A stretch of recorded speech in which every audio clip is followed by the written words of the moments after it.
us and help us. In Jesus' name we pray. Amen. Well, I gave her a long introduction last week, so I'll be shorter today. But Erin Becker is a licensed therapist. Her glowing line of her bio is she attended United Church for several years, and we are responsible for her successes. And this is her husband Levi. He's I don't know much about him, but he got a good wife. That's all I know about him. And so I'm thankful that they made the trip. They actually live in the Oklahoma City area, so it's been a little bit of a sacrifice for them to come back and forth every last 2 weeks. But anyway, Sister Erin, come. We're so glad you've come to United Church, and let's give her a hand as she comes. Thank you all. Well, hello, welcome back. Thank you for having me again. Levi was over there reading the handout that the youth leader gave to the youth, and it says, name one scripture reference, I think, and I'm sorry, I don't have a scripture reference tonight. I'll just, Acts 2:38, I'll throw that out there, so you get a free one tonight. But let me get this open here. Thank you again to the Wisdoms for having me and trusting me to talk to you guys. Again, that means a lot to me. I don't take it lightly. And I love to come and spread awareness and share some things that maybe I've gathered along the way. And also, I forgot last week, but I want to thank my husband Levi for allowing me to just be a passenger princess and just hang out in the passenger seat while he gets us here and gets us here safely. So thank you for that. Okay, let's just kind of go right into it here. So I'm going to issue a disclaimer here real quick. This class is meant to be helpful and informative, not diagnostic or as an alternative to therapy. And also, I feel like I've got a lot of information here, and so if it seems like just a lot, I'm sorry, I'm wordy, and I always want to give people more bang for their buck, I think. And so if it's just a lot, that's okay, just take what you can. My understanding is it'll be on YouTube later, so you can just maybe get it again, and maybe you'll pick up something that you didn't the first time. So in this class, we'll talk about nervous system regulation, what trauma counseling looks like, how trauma can cause shame, the role of community and connection in healing trauma, how to support trauma survivors in your life, and resilience and how to cultivate it. So I'll also kind of define the word resilience. Healing happens through safety, regulation, healthy relationships, and support. So we spoke last week about what trauma is, about how bad things happen to good people, and that even though traumatic events happen and can, of course, affect people deeply through their relationships, their emotions, and their quality of life, I'm here to remind you that healing can happen. Trauma does alter brain chemistry, but through neuroplasticity of the brain, that is, the brain's ability to rewired and healed, recovery is possible. So neuroplasticity means that new neural pathways can be formed in the brain. So the brain can heal, the mind can be renewed, and your sense of safety can be restored. There is such great hope in that. They've actually just found that out in about maybe the last 40, maybe the last 50 years of brain science research, that our brains can change. We can heal actually from traumatic brain injuries. We can heal from trauma and things that do damage the brain. So scientific research informs us that trauma does not just affect emotional health. As we've discussed, it can also rewire pathways in the brain, which leads to lasting changes in a person's thought processes, beliefs, and actions. These changes explain why trauma affects a survivor long after the traumatic event itself. Recovery can be challenging, so targeted treatment is necessary. And one of those areas that must be targeted in trauma research is the nervous system. So we'll kind of talk about what the nervous system is. Your nervous system is the communication system of your entire body. The network is made up of your brain, your spinal cord, and all of the nerves that run throughout your whole body from your head to your toes. It's quite a complex system of nerves, which is why it's called the nervous system. Its job is to scan what's going on around you both internally and externally and decide how to respond. This is happening without you being consciously aware, and it's like you have an app running in the background. You're not even really maybe aware that it's scanning, but it's always scanning. It's scanning for threat. It's scanning for danger. It's saying, should I relax? Should I be on high alert? Is this person safe? Is this moment safe or threatening? So it's great at its job unless trauma or anxiety or something happens to where it begins to overscan and sends danger signals by mistake or too soon. We talked about this last week. If y'all remember the two modes, fight or flight, and then rest and digest. Remember, fight or flight is like you are in survival mode. There's a lot of stuff going on up there. You're in panic mode, essentially. And then with rest and digest, that's when your nervous system has calmed. You are in a place where you can connect with people and you can heal. And that's really where we want to stay most of the time. Another word for fight or flight is actually the sympathetic nervous system. The sympathetic nervous system, that's the survival mode part. The parasympathetic nervous system is the rest and digest side. We want to activate the parasympathetic nervous system because that's where we feel calm, like I said, where we can connect with others, enjoy life, enjoy our hobbies, we can heal. But when a person has experienced trauma, their bodies can stay stuck in the sympathetic nervous system or in fight or flight, and their body and their minds exhaust themselves, scanning for danger, sending signals, overloading the body with cortisol and adrenaline. This causes extreme emotions, it causes difficulty functioning, it can cause health difficulties, and that's what we call a dysregulated nervous system. If you find yourself maybe on edge, a lot of the time with extreme emotions, and you might even think like, I don't even know why I feel nervous, I don't know why I feel like I'm on edge. Your nervous system might be dysregulated. You may not realize it, you may not understand why, but a dysregulated nervous system is a survival adaptation. Good news, if our nervous system can learn to turn on high alert, it can also learn to turn it off. But how? So glad you asked, because I'm here to tell you. Now, regulating your nervous system is not a quick fix, so that's another disclaimer. It isn't, of course, a replacement for healing or therapy. It can help your body and mind feel calm, which is wonderful. We want to get there, but you also want to, of course, get down to the root of what's causing this dysregulation in your body. So maybe it's trauma, maybe it's chronic stress, maybe it's anxiety. Nervous system regulation techniques shouldn't be used as a Band-Aid. They're not a substitute for therapy, medication, addressing trauma, or making necessary life changes. It's also good to remember that different people's nervous systems may work differently than others. What works for one may not work for another. For some, meditation can be really helpful. It can be very relaxing and just very effective for them. For another, it may cause anxiety, at least right off, like when they first start trying to utilize meditation. So the nervous system's reactions are deeply complex and specific. We are all so unique, and we each have our own makeup, our own DNA, our own experiences and things, and so something that might work for me may not work for you, and vice versa. So we just find what works best. It's a journey.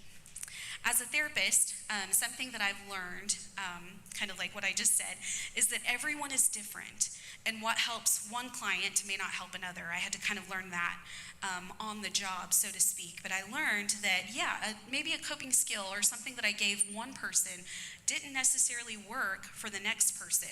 And it really has given me an appreciation for the complexity of our bodies and our minds and how different and unique we are.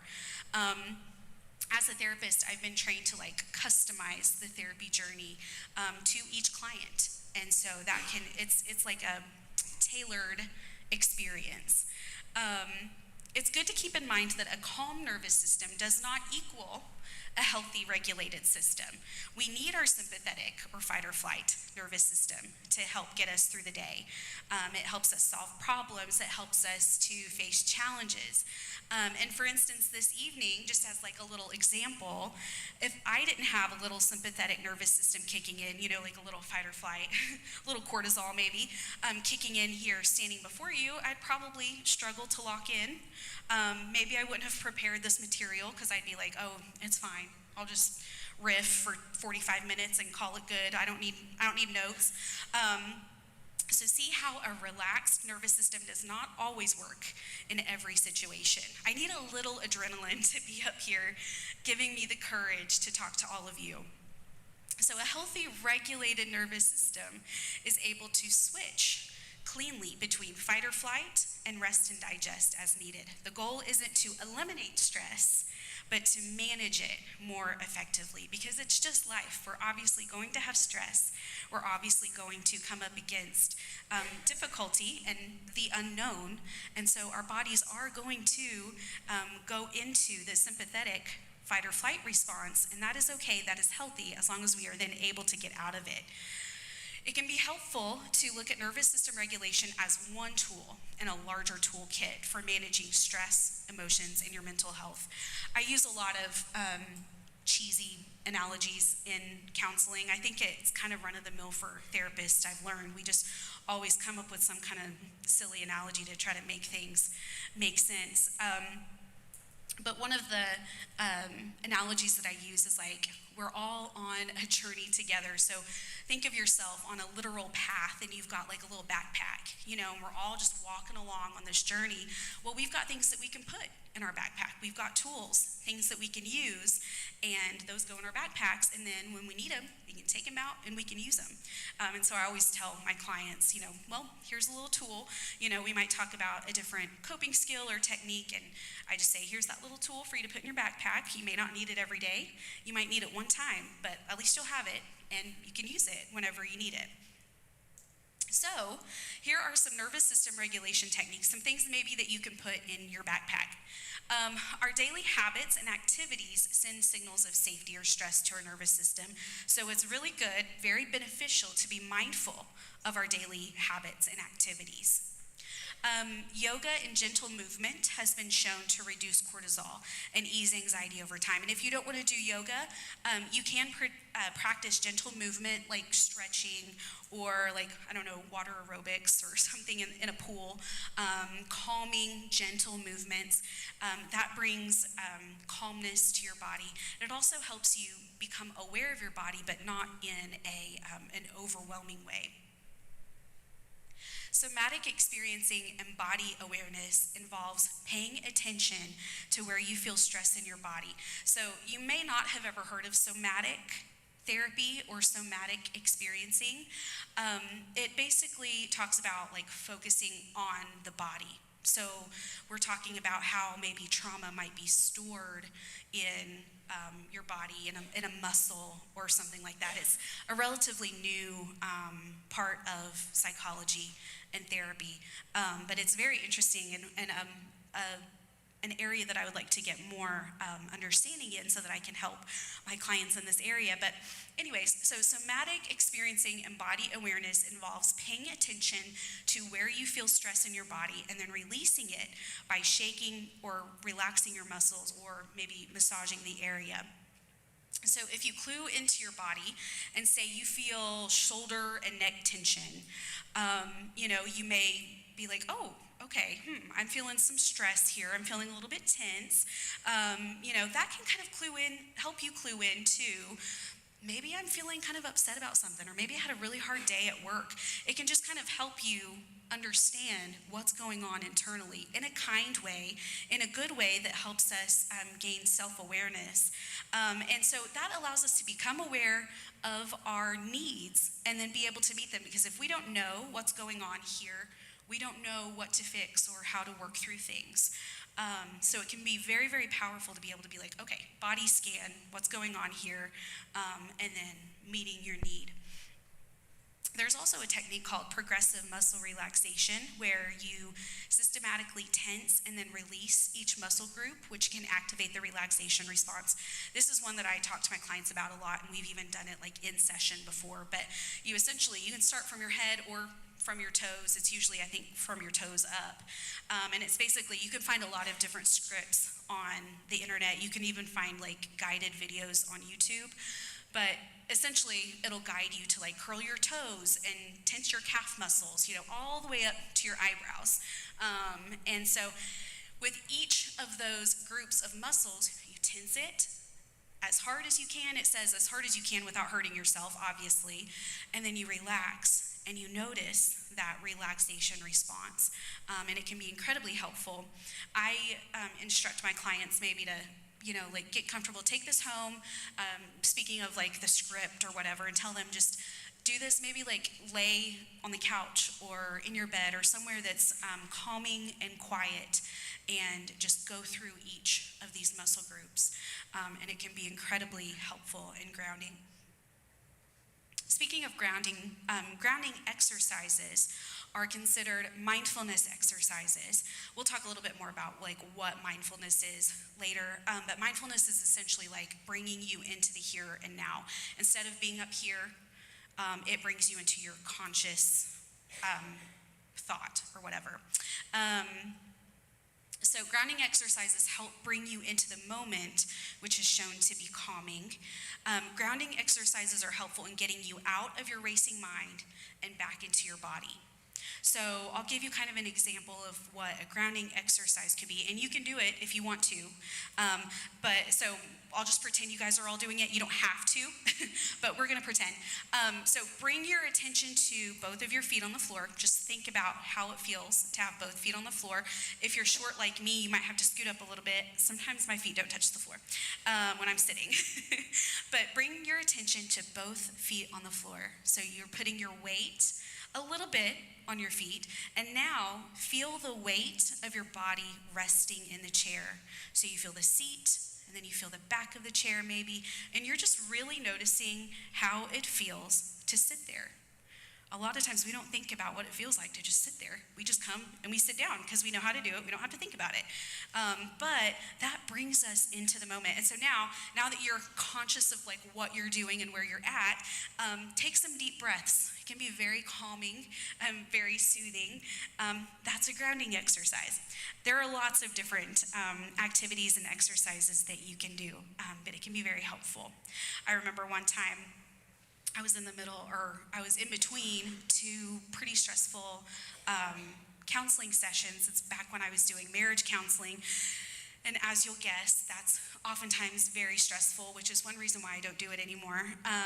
But this couple, lovely couple, had left, and I was just like, whew. I'm about to have to go out there and get my next client and do it all over again. So I was like, okay, let me do what I would tell a client, which sometimes that's not easy to do. We can tell people to do things all day long, but do we actually do it? Sometimes no. But I did it. I did it that day. And so I decided to just sit in my chair in my little office and just was very mindful of my feet being on the floor. I had armrests, so I was just really just paying attention to how my arms were resting on the armrest and just sitting there. I pictured, I was like, okay, I've got all four walls, I've got a ceiling, I've got a floor, and just really oriented myself in that office. And it was like 30 seconds, and I like closed my eyes and I took some deep breaths. And like maybe 30 seconds later, I was like, oh, okay, I feel like I took a nap. I feel like I'm ready to go. So I went and I got my other client, and we were off to the races. So it really does help. I really do use these. I practice what I preach, most of the things that I preach. And so nutrition and hydration, sleep and rest are obviously incredibly important in regulating the nervous system. These are, of course, our basic needs. If our basic needs are not being sufficiently met or at all, our nervous systems will be on high alert. They're just letting us know. Our nervous system's just letting us know that there is a need in our bodies. It's doing exactly what it's supposed to do. So when it lets us know that we have a need in our bodies, then it can be really helpful for us to work to meet that need, if at all possible. Social support and connection are a basic human need, and one, of course, we'll talk a little bit more about later on, but human connection, even connection with a pet, a dog or a cat or somebody or something, is a powerful regulator of the nervous system. So like when you're with someone who has like a calming presence or a calming personality, maybe they're very soothing or nurturing, your body kind of responds to that. It can kind of sync up to that, and that's called co-regulation. People like that can help us regulate our nervous system. And that's one reason why counseling is helpful, because we strive to create a calming space for a person to feel safe, to be able to, unload and heal. And also, that's why therapy dogs exist. That's why that's a thing, because they can be very therapeutic and helpful in that way, because obviously you're probably not getting counsel from your dog. Some people might be, but that would probably be a whole other therapy session, right? Speaking of counseling, here are a few types of therapy that have been shown to help with nervous system dysregulation. Also, if I had $1 for every time I said nervous system dysregulation, I would probably be able to retire.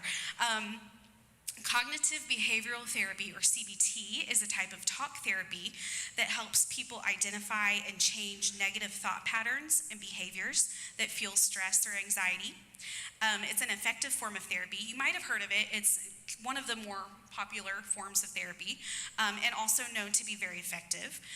It involves reframing, which means like looking at a situation in a different perspective, and challenging cognitive distortions or false beliefs, maybe things that we've internalized that aren't quite true, and sometimes we have to challenge that and replace it with the truth. EMDR is another powerful nervous system regulation therapy. EMDR stands for eye movement desensitization and reprocessing.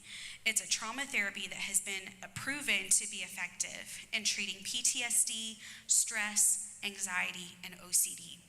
It involves recalling traumatic or anxiety-inducing memories while engaging in bilateral stimulation of the brain. Bilateral stimulation means using both sides, or a stimulation of both sides of the brain systematically. Sometimes if a therapist is utilizing EMDR, and by the way, EMDR is very extensive, the training is very extensive, so they really have to know what they're doing. So this isn't somebody just randomly trying different techniques on someone. This is somebody who has like an extensive background in this kind of counseling or this kind of treatment. But sometimes the therapist will use their finger and have you like follow it with your finger, with your eyes. And that can kind of, I know it sounds weird, nobody's being hypnotized or anything, and this is like solidly backed by science, and there have been studies done and all of that. But you do follow the finger, with your eyes, and that bouncing back and forth can help to reprocess trauma in your brain. It can help your brain rewire and all that stuff. Or sometimes like a therapist will have like buzzers, and you'll hold them in both hands, and then one will buzz and then the other will buzz, and so it's just like this back and forth thing. That also can stimulate both sides of the brain. It's incredibly effective. Again, it might sound kind of woo-woo, but studies show that it's effective for many people. With this bilateral stimulation, the brain reprocesses traumatic memories and integrates them properly so that you're not experiencing trauma symptoms. So let's kind of move into the therapy office or the therapy room real quick. What does it look like in therapy to heal from trauma? So I wanted to kind of give you maybe a picture of what that looks like if you've never gone through it, or if you're just curious about what it might look like. First of all, you want to ensure that your therapist is trauma informed, and this means that they understand the role and the impact of trauma on a person's whole being and are able to treat it effectively. Ways to ensure that would be, if they talk about being trauma informed, or if they are trained in some kind of maybe EMDR or something else that can treat trauma. Or a lot of therapists will offer a free 10 or 15 minute consultation call, and you can ask them questions, and you can ask them, are you certified in any kind of trauma therapy, or do you have knowledge of therapy and all of that stuff? And you can assess whether this is a good therapist for you to work with. And if you feel like maybe it's not, maybe it's just not going to be a good fit for you, then that's okay. And you don't even have to tell them that. You could just be like, okay, thank you, bye. If that feels awkward for you or whatever. But if a counselor wants to dive immediately into your trauma, that is a red flag. It's important to follow steps to ensure your safety and not to re-traumatize. Now, that's not to say that sometimes clients won't come into my office and immediately, they're ready to get some stuff off their chest. And so sometimes that does happen. And we go ahead and we talk about the trauma, but we don't really get into it, like peeling an onion. We don't really dig into it until we've established some safety and some rapport. It's good to have a connection with someone first before we really just get in there. But let's see. If you don't click with one therapist, like I said, find another. I know it's not that easy. It's not like just going to Walmart, and like returning and then picking something else out. But it is worth it to find a therapist who will work for you, because that's kind of part of the process.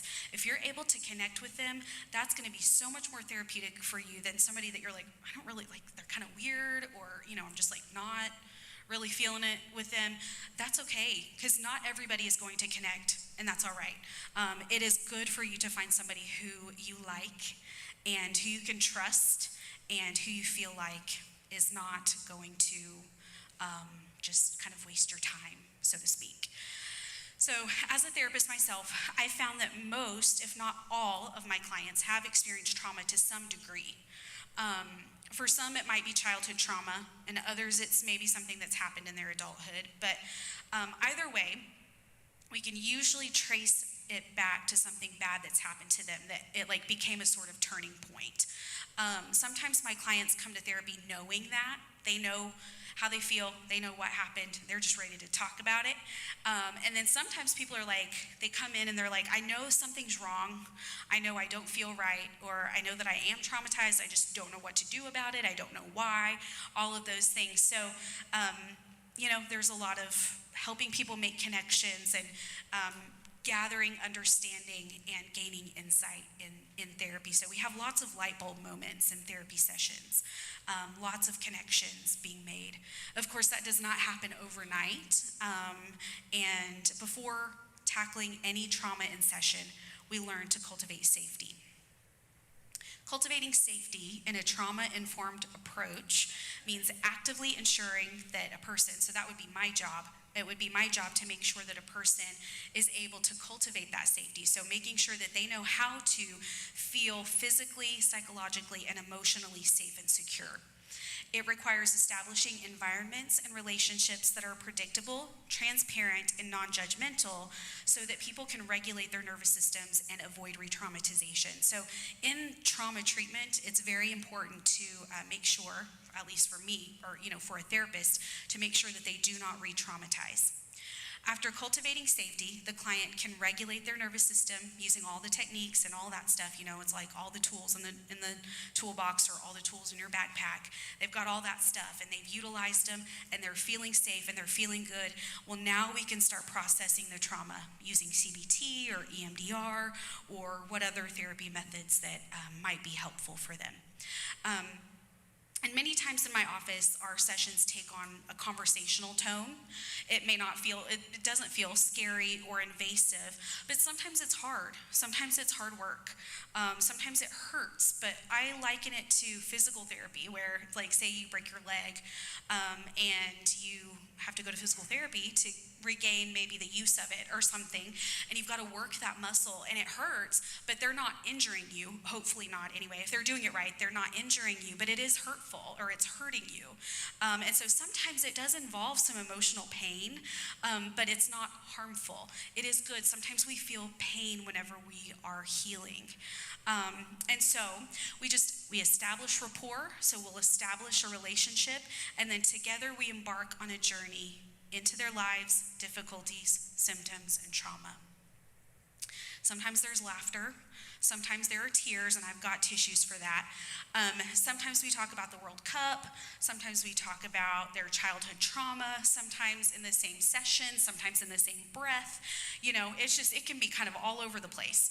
All in all, it's a safe space where my clients are able to come and work through tough things, and I'm honored, of course, to be able to do that for them and cultivate that space for them. So counseling, I'll be honest, counseling can be awful with the wrong therapist. So it can be life-changing with the right one. So I just want to encourage you. I mainly say that because a lot of people will say, like, I tried counseling, it wasn't for me, it was actually really bad, and all of this. And it's usually because maybe they've gotten hold of somebody, a therapist who maybe they don't connect with. And so I say, try it again with someone else and see if you have a different experience. The Psychology Today website actually has a great resource. It's a great resource in general, but I direct people there in order to find if they're looking for a therapist, because they have a therapy or a therapist registry. I'm on there, and I can't think of any colleagues of mine who are not on Psychology Today. So it's awesome because there's a really good search engine that you can customize. So for instance, you could find a faith-based counselor who specializes in OCD and trauma, who accepts XYZ insurance 10 miles away from your house or 15 miles away or whatever. So it can be really, really helpful. It's a helpful tool to see just what kind of therapists are even out there close to you, maybe that you could go see. You can also do online therapy as well. I have some clients who I've only ever seen them online, and I've seen them for a few years. I have other clients who are like, that feels kind of awkward. I don't want to do online. I'd rather come in. So it's different for everybody. If you'd prefer to do online, I'm sure you can see if this therapist offers online counseling. Not every single one of them do, but a lot of them do, and so that is an option. And sometimes people kind of start off on telehealth, and then they kind of ease into coming into the office. So it just kind of depends. Let's kind of move into another topic here real quick. Unfortunately, shame is a big part of trauma, and this can be kind of heavy, but I feel like it's helpful to talk about in the healing of shame. Shame involves having a feeling of embarrassment and guilt over what's happened to you. It makes you feel like you need to hide yourself or parts of yourself, and it makes you feel as though you're not worthy of love or acceptance. It's incredibly painful and can make a person feel very lonely and isolated. And it creates the belief in them that they are fundamentally flawed, broken, disgusting, unworthy. And so why does trauma create shame? It may stem from childhood maltreatment, interpersonal violence, experiences of humiliation and degradation, and it can be particularly pronounced in cases of sexual trauma. Survivors may blame themselves or feel contaminated, like they're used up or they're damaged goods. Shame can often take root in early experiences, like child abuse and neglect. The terrible thing is, when children experience trauma, they often lack the ability to understand that it's not their fault. So they don't have that ability to think larger quite yet developmentally, and so they just know that this is happening to them, and they may think that they deserve it because they're bad, or they think that they're being punished, and so therefore they must also, think about it. If this is your caretaker, your caregiver, or your parent that's doing this to you, well, they must know better, so they know something I don't know, so therefore I must be, and then fill in the blank. And that can unfortunately ingrain itself into a person, and it doesn't just go away. It is still there unless you have been able to work through it and talk to someone and uncover it and talk about it. Trauma in adulthood can also cause shame. Sexual violence, betrayal trauma, intimate partner abuse. Many survivors may suffer from feelings of self-blame in these situations. Let's talk real quick about how shame impacts somebody. How does it affect a person? It can cause the survivor to believe that they don't deserve to be in a happy, healthy relationship. So you might see someone, maybe if they've been in some problematic relationships in the past, they just kind of keep picking the the same type of person. A lot of times people feel like that's just, first of all, they may feel like it's just normal. What do you mean not everybody, has a screaming match in the street or whatever? So they think it's just normal. That's what they've always known. Or they may feel like that's all that they deserve. And so they've set the bar low because that's all that they feel like that they deserve. They can feel that they're at fault for the things that have gone wrong in their lives. It can freeze someone and make them feel stuck. They might feel as though they are unable to improve their lives. It can cause a lot of self-destructive behavior, like drug abuse, addiction, self-injury. It can make an individual act out with violence and aggression, and it can keep them from fully engaging in life and relationships. Recognizing the source of shame is the first step in healing from it. It takes over a person's identity and makes them feel as though they are bad or they are at fault. So it's definitely an identity issue. It's personal and it goes deep. Research shows that people with severe shame experience higher levels of negative emotions and struggle to feel joy, connection, or self-compassion.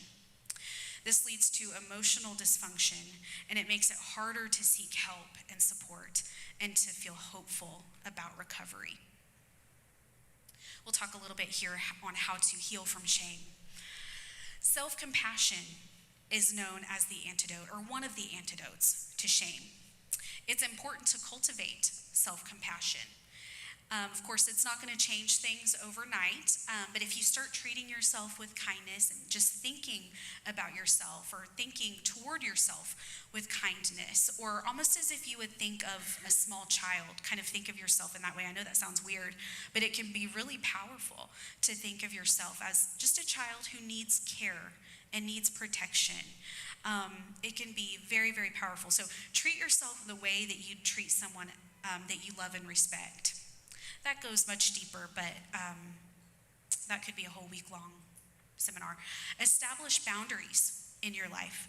They help you value yourself and your time, and it signals to other people to do the same. And many survivors who've been in dysfunctional and abusive relationships have struggled with trauma, so that's something that sometimes has to be really worked on and cultivated.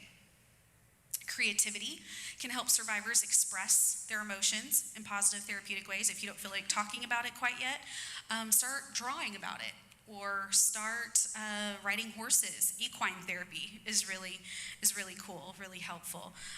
So just different ways that can help someone express those emotions. That can help with shame. So mindfulness, that's coming up again.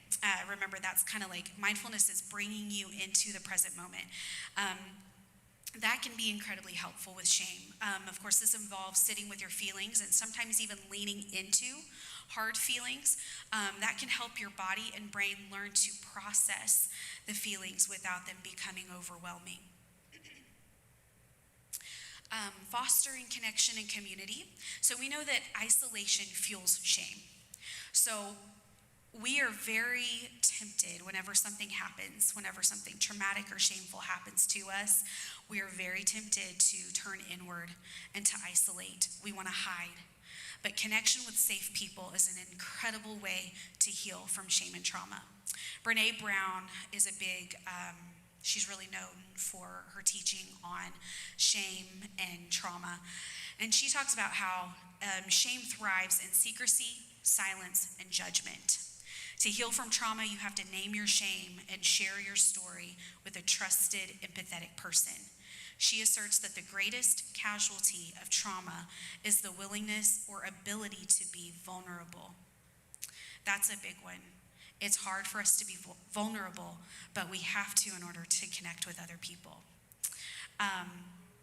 When you bring your pain and shame into the light, it has to die. That shame just cannot be there after you've shone a light on it. So community and connection. When healing from trauma, building a support system is crucial. Dr. Bliss Lewis describes connection and healing like this. She says, healing is often described as a journey, but when you're recovering from trauma, it can feel more like navigating a labyrinth in the dark. In those moments of confusion and pain, the instinct to turn inward is powerful. You might feel that no one could possibly understand, or that sharing your burden would be too much for anyone else to carry. Yet we know from clinical research and from lived experience that connection is a vital antidote to trauma. Building a support system isn't just about finding a bunch of people and telling your story to them. We have to make sure that you can trust them and that they're going to keep, of course, your business private, and that they're going to be able to listen without judgment and with kindness. Your network might start with a therapist, maybe somebody who's a third-party person who's not connected to any of the stuff that you're going through. And maybe it would slowly build to include a trusted friend, maybe a church small group, or your pastor, things like that. Building a support system has to be done slowly and with great care. And it can take many forms, support can. It might be a support group therapy, a church community, volunteering with people, or simply finding people who help you feel seen, accepted, and less alone.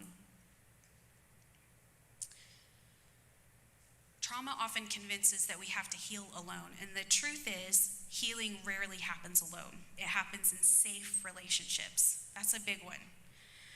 Healing from trauma happens in safe relationships with people who listen, believe us, and walk alongside us.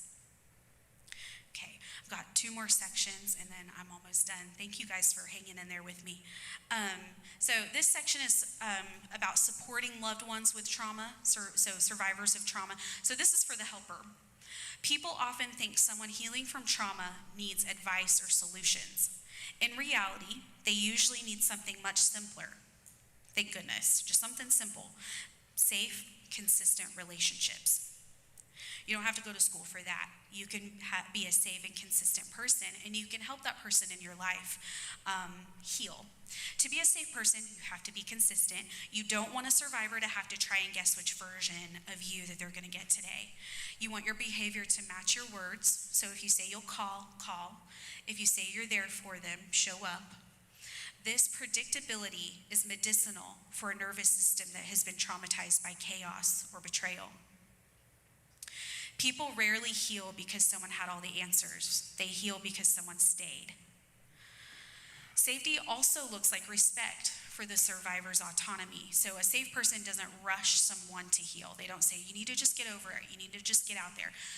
It's helpful to respect that person's timetable and to understand that that person is the expert in their own experience. We all know people who mean well, but then they say the wrong things. They might offer toxic positivity, like everything happens for a reason, God had a plan. We know that a lot of times, but also that points to like God was the reason for what happened to you. And that can cause confusion. So they might also try to like solve your pain with unsolicited advice. And while their intentions might be good, their impact can be harmful. So don't try to offer empty platitudes or maybe a poorly timed scripture and, hey, I've been there. Well, I think we've all done it. Sometimes we just don't know what to say, and it can be really intimidating. But sometimes just being silent and being present with a survivor is all that is needed. Just listen without judgment. Being a safe person does not mean carrying the entire weight of someone else's healing. There's something equally important to remember. This is about boundaries. Boundaries are important. They're misunderstood a lot of times as walls meant to keep people out, but they are actually guidelines that allow people to stay in our lives safely. They're the instructions for how we can be loved and supported and how we can best love and support them. Boundaries protect relationships. And remember, you're not their therapist. You don't have to have the training and the time and the emotional distance, and you don't have probably the emotional distance needed to help them process the trauma well, and that's okay. Your role isn't to be their counselor. It's to be someone who loves them as they are, supports them, and encourages them to seek professional help when needed. While friends and family are essential, obviously they can't replace professional care. And so I issue maybe another disclaimer, confusing these two roles can lead to disappointment and strain on your relationship. So that's why boundaries are incredibly important. Without healthy boundaries, resentment and burnout can build. And that will ultimately hurt both of you, potentially. So, trauma is personal. If someone shares their story with you, guard it and consider it an honor. Don't pry.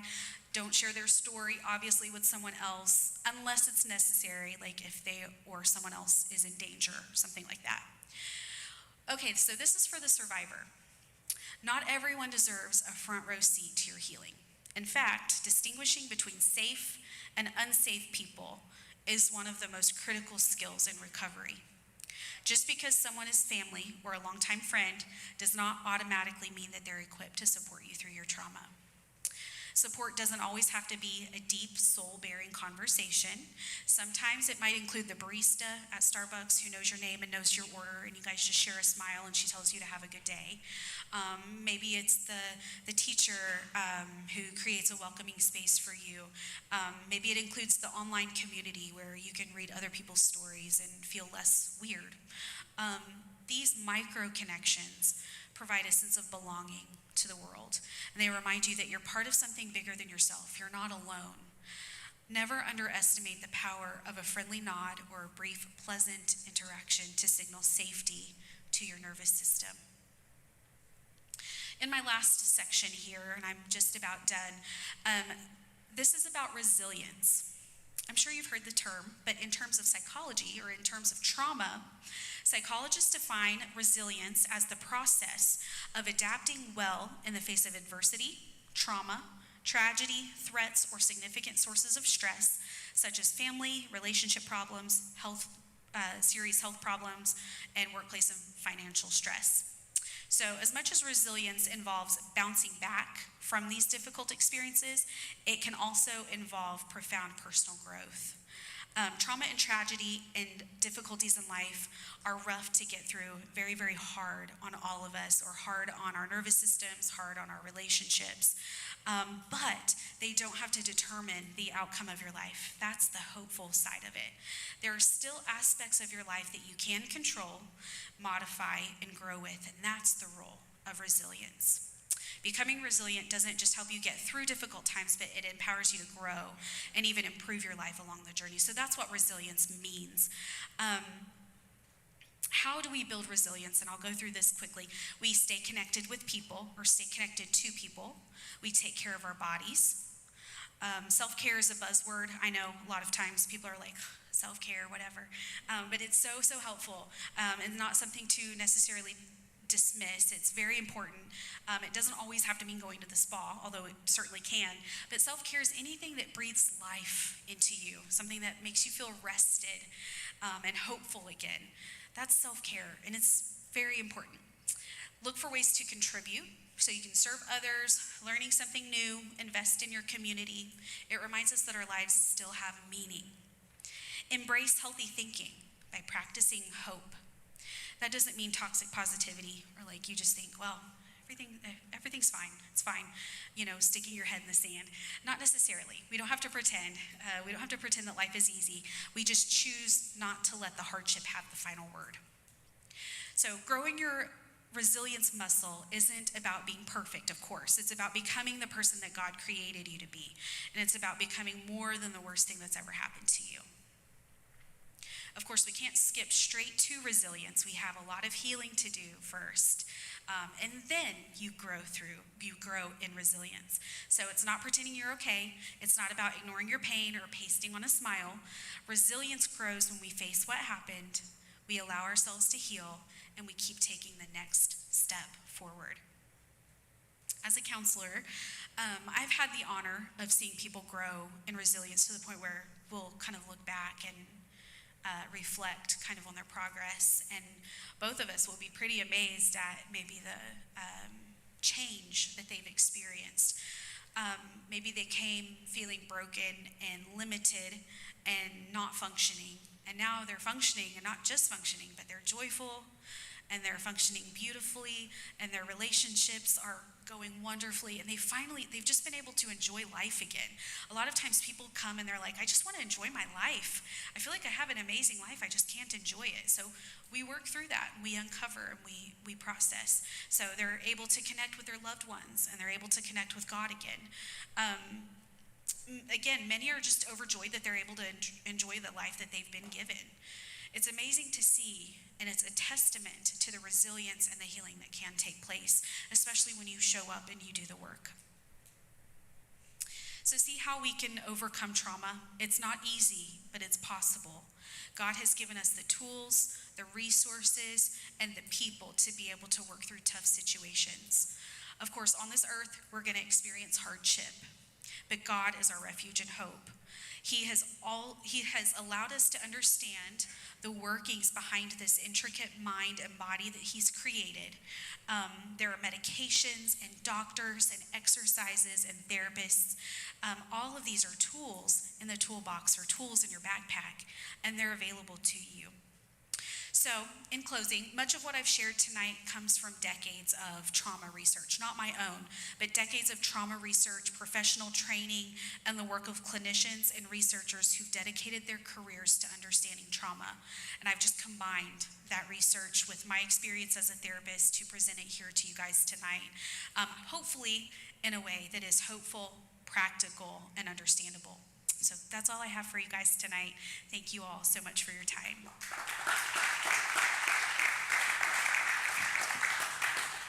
Very good. You know, if someone in our congregation came to me and said they had had a diagnosis of something serious like cancer, I could encourage them and say, you know what, there are people in this congregation, this is true, that have been healed completely of cancer. But I would also say, we're going to pray, we're going to trust, but we're also going to go to the doctor. And, and sometimes when we think about emotional trauma or physical or mental trauma, God can heal and God can touch, but also sometimes God puts people in our lives to help us walk through those things. And so I think sometimes we see that differently. We see like, oh yeah, I need to take my blood pressure medicine, but maybe, your brain is part of your body as well. And so I appreciate Erin sharing these things with us and kind of maybe exposing us to things that I probably haven't really been exposed to or had much experience with. And so I appreciate that. I appreciate the Lord puts people in our lives that can help us, whether that's a medical doctor or a licensed therapist. And so before we close, we're going to go to the Lord in prayer. Lord, we thank you, Jesus, that you are our hope. The scripture declares that you have plans for us, plans for our future, plans that are good, plans to help us prosper. God, it's your desire that not only do we have life, but we have life more abundant. God, it's not your desire that we live in shame and guilt and in this place of unhappiness and lack of joy. And so, God, I pray right now for all of us, God, things that we have gone through, help us to overcome that through your Spirit, through your power of your